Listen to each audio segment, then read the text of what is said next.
Doctor Bhimrao Ambedkar भारतीय संविधान के प्रमुख निर्माता और सामाजिक न्याय के संघर्ष के प्रेरणास्त्रोत का जन्म 14 अप्रैल 1891 को मध्य प्रदेश के महू में हुआ था। उनका असली नाम भीमराव था, लेकिन वे अंबेडकर के नाम से प्रसिद्ध हुए।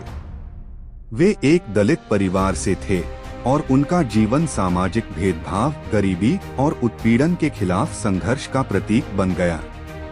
अंबेडकर ने अपनी प्रारंभिक शिक्षा महू और अन्य स्थानों पर प्राप्त की और फिर उच्च शिक्षा के लिए विदेश यात्रा की।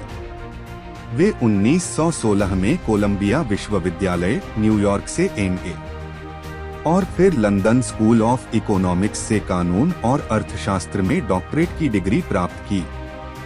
यह समय उनकी बौद्धिक यात्रा का महत्वपूर्ण चरण था, जिसमें उन्होंने भारतीय समाज में व्याप्त जातिवाद और असमानताओं को समझने का प्रयास किया। डॉक्टर अंबेडकर ने भारतीय समाज में व्याप्त जातिवाद और सामाजिक असमानताओं के खिलाफ संघर्ष किया।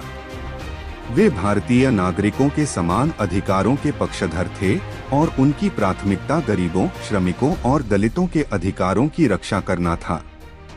वे भारतीय संविधान के प्रमुख शिल्पकार थे, जिन्होंने 1947 के बाद स्वतंत्र भारत के लिए एक समावेशी और समानता पर आधारित संविधान तैयार किया। उनके योगदान ने भारतीय समाज को एक नया दृष्टिकोण और दिशा दी, जिसमें सभी नागरिकों को समान अधिकार और अवसर मिले। डॉक्टर अंबेडकर ने बौद्ध धर्म को अपनाया और लाखों लोगों को अपने साथ बौद्ध धर्म की ओर प्रेरित किया, ताकि वे हिंदू धर्म में मौजूद जातिवाद और सामाजिक उत्पीड़न से मुक्त हो सकें। उनके इस कदम ने भारत में धार्मिक और सामाजिक सुधारों की एक नई लहर को जन्म दिया। वे 1956 में बौद्ध धर्म स्वीकार करने के बाद कुछ महीनों में ही निधन हो गए, लेकिन उनका योगदान भारतीय समाज और राजनीति में अमिट रहेगा।